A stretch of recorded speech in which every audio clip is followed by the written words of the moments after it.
কাউকে যখন ভালোবাসবা এতটুকু ভালোবাসবা যতটুকু তুমি তার বিচ্ছেদের যন্ত্রণা সহ্য করতে পারো।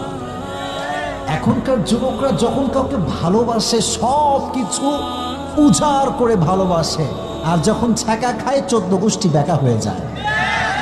এজন্য লিমিটেশন, ইসলাম আমাদেরকে লিমিটেশন শিখিয়েছে, ব্যালেন্স শিখিয়েছে। ইসলাম হচ্ছে একটা ভারসাম্যপূর্ণ ধর্ম। সুবহানাল্লাহ পড়েন। ইসলামে একটা ব্যালেন্স আছে না নাই?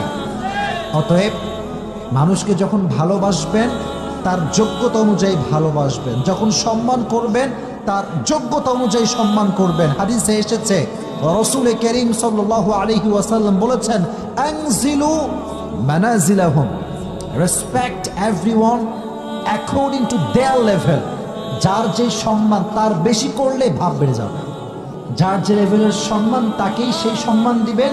এটাই হচ্ছে ইসলামের স্ট্যাটাস। সুবহানাল্লাহ পড়েন।